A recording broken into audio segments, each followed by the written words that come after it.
బోనాల పండుగ సందర్భంగా గుడి దగ్గర కట్టిన ఫ్లెక్సీ వివాదం ఒక నిండు ప్రాణం, ఒక యువకుడి ప్రాణం తీసింది. మనం ఖైరతాబాద్‌లోని సిబిఐ క్వార్టర్స్ ఏరియాలో ఉన్నాం. ఇదే గజ్జలమ్మ దేవాలయం అంటారు. గత ఆదివారం, మొన్న ఈ ఆదివారం కాకుండా గత ఆదివారం నాడు ఇక్కడ ఈ గజ్జలమ్మ తల్లికి బోనాలు సమర్పించారు. బోనాల పండుగ అయింది ఈ ఏరియాలో. అయితే ఈ ఈ ఆలయానికి సంబంధించి ఎవరైతే ఆలయ కమిటీ ఉన్నారో ముఖేష్ ముదిరాజ్ అనే వ్యక్తి, వాళ్ళతో పాటు ఇంకా కొంతమంది ఆలయ కమిటీ ఉన్నారో వాళ్ళు ఈ బోనాల పండుగ శుభాకాంక్షలు చెప్తే ఇక్కడ ఒక ఫ్లెక్సీ ఏర్పాటు చేసినారు. ఆ ఫ్లెక్సీ ఏర్పాటు చేసిన క్రమంలో దానిపైన వేరే వాళ్ళు ఫ్లెక్సీ ఏర్పాటు చేయడం, ఆ 2 ఫ్లెక్సీలు ఒకటే దగ్గర కావడం వల్ల ఎందుకు ఫ్లెక్సీ మీద ఫ్లెక్సీ కట్టరని చెప్పేసి జరిగిన గొడవలో వివాదంలో ఇక్కడ ఎవరైతే ఉన్నారో ముఖేష్ ముదిరాజ్ ఇతన్ని కొంత మందలించి ఎవరైతే వేరే ఫ్లెక్సీ పెట్టారో వాళ్ళు మందలించడం వల్ల ఆయన ఇంటికి వెళ్ళి అంటే ఆ మనస్తాపానికి గురి కొట్టిరనే దాంతో మనస్తాపానికి గురి ఆత్మహత్య చేసుకున్నాడు. ఇప్పటికైతే పోలీసులు కేసు నమోదు చేసినారు. ఎవరైతే ఆయన ఆత్మహత్యకు కారణమయ్యారు, జరిగినటువంటి దాడి, ఆ కొట్లాటలో ఎవరైతే ఉన్నారో వారందరినీ కూడా పోలీసులు ప్రస్తుతానికైతే అదుపులోకి తీసుకున్నారు, రిమాండ్కి పంపించినారు. ఇది ఇది పరిస్థితి. అంటే వీళ్ళను ఆయన ఆత్మహత్యకు కారణమైనటువంటి అసలు కారణాలు ఏంటి, అసలు ఏం జరిగింది, కొడితేనే ఆత్మహత్య చేసుకున్నాడా లేక ఇంకేం జరిగింది అనేది ఒకసారి ముఖేష్ కుటుంబ సభ్యులతో మాట్లాడి తెలుసుకునే ప్రయత్నం చేద్దాం. ఖైరతాబాద్లో బోనాల పండుగ సందర్భంగా గజ్జలమ్మ టెంపుల్ దగ్గర ఆ టెంపుల్ కమిటీలో ఉన్నటువంటి ఆ బాధ్యులైనటువంటి వాళ్ళు ఉన్నారు, ముఖేష్ ముదిరాజ్. వాళ్ళు ఫ్లెక్సీ కట్టుకుంటే ఆ ఫ్లెక్సీ దగ్గర జరిగిన వివాదం ఆ ముఖేష్ ముదిరాజ్ ప్రాణం తీసింది. ఆయనను ఆ ఫ్లెక్సీ విషయంలో జరిగిన చిన్న ఆ వివాదం, ఆ గొడవ రభస వల్ల ఆయన కొట్టింది ఒక గ్యాంగ్. ఇక్కడ తిరిగేటువంటి సెటిల్మెంట్లు అవి చేస్తూ తిరిగేటువంటి ఆ గ్యాంగ్ ఎవరైతే ఉన్నారో ఆయనను బెదిరించి కొట్టడం వల్ల ఆయన కొంత ఆత్మక్షోభకు లోనై, అంటే కొంచెం నామోషిగా ఫీల్ అయ్యి ఇంటికి వచ్చి ఉరివేసుకొని ఆయన సూసైడ్ చేసుకున్నాడు. పాపం వాళ్ళ చిన్న బయట జరిగిన గొడవ వల్ల ఆయన ప్రాణం తీసుకున్నప్పుడు వాళ్ళ కుటుంబ సభ్యులకు ఆయన దూరమైంది. అసలు ఏం జరిగింది, ఫ్లెక్సీ విషయంలో గొడవ జరిగిందా, ఏం జరిగింది, అసలు ముఖేష్ అంత అవమానపడడానికి కారణం ఏంటి, అసలు అక్కడ ఏం జరిగిందో వాళ్ళ కుటుంబ సభ్యులు ఉన్నారు, వాళ్ళ అన్న ఉన్నాడు, వాళ్ళ అమ్మ ఉన్నది, వాళ్ళ బాబాయ్ వాళ్ళందరూ ఉన్నారు. అసలు మనం మాట్లాడి తెలుసుకునే ప్రయత్నం చేద్దాం. అసలు ఏం జరిగిందమ్మా, అక్కడ మీకు ఏమని చెప్పారు? పిల్లలకే తెలుసు, నాకేం చెప్పకపోతుంది పిల్లలు. అమ్మ నాకేం తెలియదు. మీరు ఉన్నారా ముఖేష్ ఇంట్లో చేసుకున్నప్పుడు? ఇంట్లో ఎవరు లేరా? నేను ఒకడే ఉన్నాను. నేను నిన్న మా బిడ్డ దగ్గరికి పోయినా సండే రోజు మధ్యాహ్నం ఆయననే వదిలేసి నన్ను. నేను రాత్రికి రాలేదు. పొద్దున డోర్ పక్కన షాప్ వాళ్ళు ముఖేష్ పాల షాప్కి ఇంకా రాలేడా ఆంటీ అని అంటే, ఎందుకు రాలేడని ఫోన్ చేసే వరకు వీళ్ళు వచ్చి డోర్ తీసే వరకు అట్లా ఉండంట. ఏం జరిగిందన్న, అక్కడ ఏం జరిగింది, ఎందుకు ముఖేష్ సూసైడ్ చేసుకున్నాడు? యాక్చువల్లీ లాస్ట్ మా బోనాలప్పుడు మా టెంపుల్ ఉంది. టెంపుల్ దగ్గర వేరే వాళ్ళు బ్యానర్ కట్టారు. సో వేరే వాళ్ళు అన్నారు, మీ టెంపుల్ దగ్గర ఎమ్మెల్యే గారు వాళ్ళు వస్తుంటారు కదా, వాళ్ళ బ్యానర్ ఒకటి పెడితే బాగుంటుంది మీరు టెంపుల్ తరఫు నుంచి అంటే, మేము సరే అని చెప్పేసి అని ఆ మిడ్ నైట్లో 11:30 12 పండుగ రోజే సరే అని చెప్పి ఆ నైట్లో 12 o'clockకి బ్యానర్ పోయిన ఆదివారం మన బోనాలు అదే రోజు. సరే అని చెప్పి మనం ఆ బ్యానర్ తీసి మన బ్యానర్ పెట్టినాం. మనం పెట్టినందుకు వేరే ఎవరైతే బ్యానర్ ఉన్న వ్యక్తి కాల్ చేసి, బ్యానర్ ఎందుకు తీసారు మీరు మా బ్యానరు అని అంటే, అన్న మేము మా టెంపుల్ ఉంది, టెంపుల్ లైన్లో టెంపుల్ బ్యానర్ ఉండాలి కాబట్టి టెంపుల్ బ్యానర్ పెడుతున్నాం మేము అని చెప్పేసి అంటే, మీరు మాకు చెప్పకుండా ఎందుకు తీసారు మీరు అని అంటే, సరే పెట్టేసినాం అయిపోయింది కదా ఇప్పుడు అని అంటే, లేదు అట్లా ఎట్లా అవుతుంది గొడవ. ఈసారే అది తీసి పలారం బండి తీసి కట్టిరు వాళ్ళు. ఎప్పుడు మేమే కడతాం, అట్లా మా పిల్లలే కడతారు అక్కడ అన్ని. మా గుడి ఉంది కదా అని మా పిల్లలే కడతారు. వాడు ఈసారి చేసిండు అట్లా కట్టిండు పలారం బండి తీసి చేసి నా పిల్లగాని పానం మీద తెచ్చిండమ్మా. ముఖేష్ ఏం చేస్తుండే, మీరేం చేస్తారు?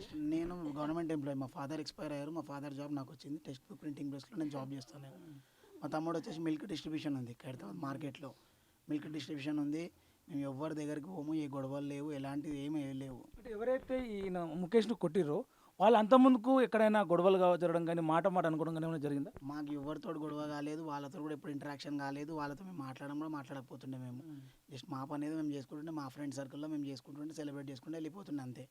మొన్న రాత్రి ఏమైంది, అసలు ఫ్లెక్స్కి వాళ్ళకి సంబంధమే లేదు. వీడు పోయే వాడైతే ఫ్లెక్స్ పెట్టిండో వాడు పోయేసి వాళ్ళకి చెప్పిండంట, ఇట్లా వాడు ఫ్లెక్స్ తీసిండు మాట్లాడితే తీసే అంటే అని చెప్పేసి అని. సో వాడిని పిలిస్తే వాళ్ళు ఏం చేసిన, ఇక్కడ ఆఫీస్ ఉంది రండి అని చెప్పి పిలిచి బెదిరించి పిలుస్తామంటే వాళ్ళ ఫ్రెండ్స్ అన్నారు, వద్దురా గొడవ ఎందుకు, మనం ఇక్కడ పిలిచి మాట్లాడి కాంప్రమైజ్ చేసుకుందామని చెప్పి పిలిచి కాంప్రమైజ్ కోసం అని వచ్చి మాట్లాడి కాంప్రమైజ్ చేసి పంపిస్తే, సరే అని కాంప్రమైజ్ అయిపోయి వెళ్ళిపోయిన తర్వాత వాడు వేరే దగ్గరికి వెళ్ళి, అన్న ఇట్లా వాడు చాలా చేస్తుండాడు, రమ్మంటే నువ్వు చెప్తే కూడా వస్తలేడు వాడు, నువ్వు ఏందో చూపించాలి వానికి భయం పెట్టాలి నువ్వు అని చెప్పేసి అని వాళ్ళు వచ్చి వాడు పోతుంటే పట్టుకొని కొట్టినారట. ఒక్కడు ఉంటే వాడిని పట్టుకొని కొట్టినారంట. సో అంటే ముఖేష్ ఇట్లా జరిగిన ఏమైనా జరిగితే అంటే బయటికి ఇంట్లో మనసులో కానీ ఏదైనా బాధ కానీ బయటికి ఆయన మనసులో ఏమైనా ఉంటే మీకు చెప్పుకునేవాడా లేక దాచుకునేవాడా? చెప్పబోతుండే ఎందుకంటే నాకు బీపీ వచ్చిందని చెప్పేసి అని నాకు బీపీ నాకు సో ఎక్కువ టెన్షన్ తీసుకుంటాను నేను చాలా తొందరగా టెన్షన్ తీసుకుంటా అట్లా అని చెప్పి నాకు ఏం చెప్పాడు వాడు ఏమున్నా వాడే హ్యాండిల్ చేసుకుంటాడు చెప్తే మళ్ళీ నాకు టెన్షన్ తీసుకొని మళ్ళీ నేను బీపీ ఎక్కువ ఎందుకు అని చెప్పేసి అని ఎందుకంటే మాకు ఫాదర్ ప్రాబ్లం అవుతుంది ఎందుకంటే ఫాదర్ ఎక్స్పైర్ అయినప్పటి నుంచి కొంచెం చాలా మేము డిప్రెషన్లో గురైనాం రీసెంట్గా 1 year బ్యాక్ మా బావ కూడా చనిపోయినాడు బ్రెయిన్ స్ట్రోక్ వచ్చి మా బావ 33 yearsే సో మేము అదే డిప్రెషన్లో ఉండి మేము అంతా డిప్రెషన్లో ఉన్నాం మేమంతా ఆ డిప్రెషన్లో ఎందుకు అని చెప్పేసి అని వాడు కూడా మాకు చెప్పొద్దని చెప్పేసి అని వాడు గొడవ పడితే ఇంకా మాకు ఎవరు చెప్పకుండా ఇంటికి వచ్చినాక నాకు ఇట్లా అయ్యింది నాకు నన్ను ఇట్లా బెదిరించారు వాళ్ళు మీ ఇంట్లో వాళ్ళని చూసుకుంటా అది చేస్తా అనేది ఇది అని చెప్పేసి అని థ్రెటనింగ్ చేసిరంట వాళ్ళ ఫ్రెండ్స్ చెప్పారు చాలా ఇట్లా గొడవ అయింది వాళ్ళని చాలా బెదిరించారు కొడతాము చేస్తాము మా గల్లీలోనే తిరుగుతావు కదా నువ్వు ఎట్లున్నా మీ ఇల్లు ఆడనే కదా మేము చూసుకుంటాం నువ్వు మాకు భయపడవా నువ్వు మేమంటే ఏమో అనుకుంటున్నాం మేము ఏందో చూపిస్తాం అది అని చెప్పేసి అని వానికి కొంచెం బెదిరించేసరికి వాడు ఇంకా కొంచెం అప్పటికి ఏం చేస్తారు వాళ్ళు ఆ గ్యాంగ్ ఎవరైతే ఉన్నారో వాళ్ళు ఏం పని చేస్తారు వాళ్ళ పేర్లు ఏంటిది? వాళ్ళు ఫైనాన్స్ బిజినెస్ చేస్తుంటారు రియల్ ఎస్టేట్ చేస్తుంటారు ఫైనాన్స్ చేస్తుంటారు అని చెప్పి తెలుసు మాకు కూడా ఎంటర్టైన్మెంట్లు చేస్తుంటారు వికేష్ ఇంకా ఫత్తు అని చెప్పేసి అని ఇది అంటుండే మేము వాళ్ళ జోలికి పోకపోతుండే మేము వాళ్ళు ఉన్నా కానీ మేము మా పని మేము చేసుకుంటూ వెళ్ళిపోతుండే మేము కంప్లైంట్ చేసిరా పోలీసులు ఎట్లా రియాక్ట్ అయినారు మరి వాళ్ళని రిమాండ్ తీసుకున్నారా? సూసైడ్ అయింది అనగానే పోలీసు వాళ్ళు ఇమీడియట్గా వచ్చినారు ఎందుకు సూసైడ్ అయింది ఏం రీజన్ అని చెప్పి మమ్మల్ని అందరినీ ఇన్వెస్టిగేషన్ చేసిరు ఇంట్లో నుంచి ఏమైనా ప్రాబ్లం ఉందా అందరిని ఎగ్జామిన్ చేసిరు మీ ఇంట్లో నుంచి ఏమైనా గొడవలు అయినాయా ఏమైనా అని ఎగ్జామ్ చేసిన తర్వాత లాస్ట్కి వెళ్తే వాళ్ళ ఫ్రెండ్స్ చెప్పినారు ఇంట్లో గొడవలు ఏం లేదు నైట్ ఒక గొడవ అయింది ఇట్లా గొడవ కారణం వల్ల ఇట్లా అయింది అని అంటే వాళ్ళు ఏం గొడవ అయింది అని చెప్పి వాళ్ళు ఫ్రెండ్స్ని ఎగ్జామిన్ చేస్తే ఫ్రెండ్స్ చెప్పారు ఇట్లా అయింది దీనివల్ల వాడు కొంచెం మనస్తాపంకి గురయ్యిండు అంటే పొలిటికల్గా ఏమైనా మీ స్టాండ్ ఉండేనా వాళ్ళకు మీకు పొలిటికల్ డిఫరెన్స్ ఏమైనా ఉండేనా? పొలిటికల్ డిఫరెన్సెస్ ఏమీ లేదు మేము వాళ్ళతో ఇంటరాక్షన్ ఉండకపోతుండే మాకు మీకు అప్పుడు స్థానిక ఎమ్మెల్యే కావచ్చు ఇతర పార్టీల వాళ్ళు కావచ్చు ఎవరైనా వచ్చి మీతో మాట్లాడే ప్రయత్నం చేసిరా ఏం చెప్పారు?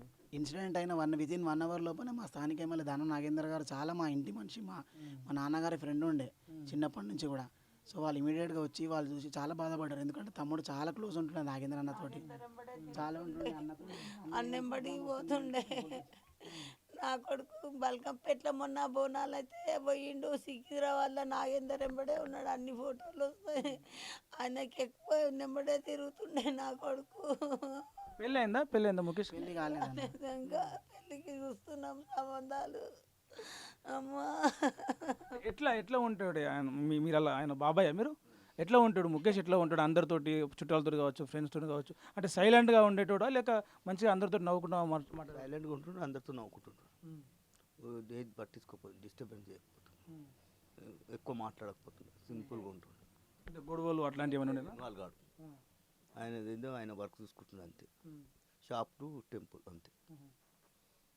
ఆయన మామూలుగా మీరు వచ్చినప్పుడు పండుగలప్పుడు కావచ్చు బోనాలు దసరా మనం వస్తూ ఉంటాం పోతూ ఉంటాం అప్పుడు ఎట్లా ఉంటుండే ఆయన? చాలా సైలెంట్ చాలా కాము నీట్గా ఉంటుండే ఎటువంటి ఇవి బయట ఎటువంటి ఇప్పటివరకు వినలేదు చాలా కూల్ కామన్ చాలా సైలెంట్గా ఉంటుండే మంచి బిజినెస్ చేసుకుంటుండే లైఫ్ బాగా సెట్ ఉంటుండే ఎట్టి కూడా చిన్న రిమార్క్ కూడా ఉండదు నేను అబ్జర్వ్ చేసిన వరకు అయితే అంటే చిల్లరగా తాగడం కానీ పోలింట పడడం ఇది ఏమీ లేదు నేను అబ్జర్వ్ చేసిన వరకు అయితే అసలు ఇలాంటి డిసిషన్ తీసుకుంటాడని ఎప్పుడే అన్ఎక్స్పెక్టెడ్ బట్ అలా జరిగిపోయింది అలా ఎవరో వార్నింగ్ ఇచ్చారంట గట్టిగా అని చెప్పేసి చాలా ఇన్నర్ ఫీలింగ్గా చాలా గట్టిగా స్ట్రాంగ్గా తీసుకున్నాడు ఫ్రెండ్స్తో డిస్కస్ చేస్తుంటే నాకు అది తెలిసింది ఏంటంటే నా ఇజ్జత్ పోయింది నన్ను ఇంతవరకు మా మమ్మీ కొట్టలే మా డాడీ కొట్టలే ఎవరు కొట్టలేదు బట్ ఎవరో కొట్టేసినారు నా అని చాలా డీప్గా తీసేసుకొని ఇలాంటి సడన్ డెసిషన్ తీసుకుండు అంతేగాని ఎటువంటి నేను అబ్జర్వ్ చేసినంత వరకు అయితే ఎక్కడ కూడా చిన్న మిస్అండర్స్టాండింగ్ కానీ అన్నీ ఏం లేదు ఇంకేంటంటే పెళ్లి చేద్దాము సంబంధాలు చూద్దాము ఇంకా నేను కూడా ఫ్రెండ్స్ కానీ ఫ్యామిలీ మెంబర్స్కి పంపుతుండే అరే పిల్లోడు ఎట్లా అంటే మంచోడు నా మాటి నుండి నా భరోసా నేను చెప్తున్నాను ప్రాబ్లం ఏం లేదు కళ్ళు మూసుకొని పిల్లని ఇవ్వచ్చు అనే ఉద్దేశమే ఉంది కానీ ఎవరికి కూడా ఇక్కడ మీరు ఎక్కడైనా ఇంకా హైదరాబాద్లో కానీ ఎటువంటి నెగిటివ్ థాట్ మాత్రం లేదు. అంటే ఎట్లుండేటోడు అమ్మ ఇంట్లో అన్నకు చెప్పుకుంటారు లేదా అన్న అంటే భయం ఉంటే అమ్మకో ఇంకొకరికో చెప్పుకుంటారు మీకు అక్కలా చెల్లెలా మీరు?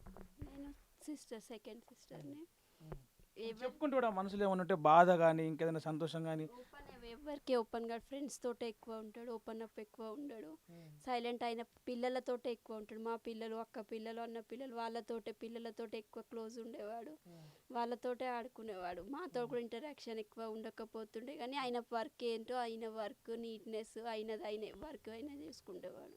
అంటే ఇట్లా కొట్టిర్రు అక్క ఇట్లా లుల్లైంది పంచాయతీ అయింది నాకు బాధ అనిపిస్తుంది అని ఇట్లా ఏమని చెప్పిండే మీరు? ఏం చెప్పాడు, ఆయన బాధ ఏందో ఆయన చూసుకుంటాడు, కానీ ఆయన ఎవరికి ఏం చెప్పాడు. నా తమ్మునికి జరిగిన అన్యాయము అంతకు మించి ఎక్కువ వాళ్ళు అనుభవించాలా.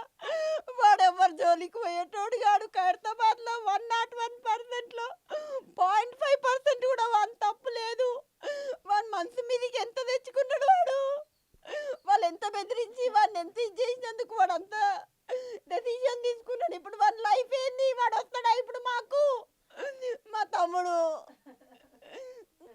అంటే అక్కడ జరిగిన గొడవ వల్ల అక్కడ ఏదైతే ఫ్లెక్సీ వివాదం జరిగిందో దానివల్ల వీళ్ళు ఆలయ కమిటీలో ఉంటారు. వీళ్ళు ప్రతి సంవత్సరం అక్కడ ఫ్లెక్సీ పెడతారు. దానికి సంబంధించి బోనాల పండుగ శుభాకాంక్షలు భక్తులకు ప్రజలకు చెప్పడానికి ఒక ఫ్లెక్సీ ఆలయ కమిటీ తరఫున వీళ్ళు ఫ్లెక్సీ పెడతా ఉంటారు. అదే క్రమంలో ఈ సంవత్సరం కూడా వీళ్ళు పెట్టేదానికన్నా ముందే వేరే వాళ్ళు పెట్టి దాన్ని వీళ్ళు కూడా తీయలేదు. అసలు వేరే వాళ్ళ పిల్లలకు చెప్పినాం మేము, వాళ్ళు తీసేసి మా ఫ్లెక్సీ పెట్టినట్టు. దానివల్ల గొడవ వచ్చి కొంత ఈగోలకు పోయి అందరి ముందు కొట్టడం వల్ల ముఖేష్ మనస్తాపం చెంది ఆత్మహత్య చేసుకున్నాడు. ఆయనకు పాపం పెళ్లి సంబంధాలు కూడా చూస్తున్నారంట రీసెంట్గా.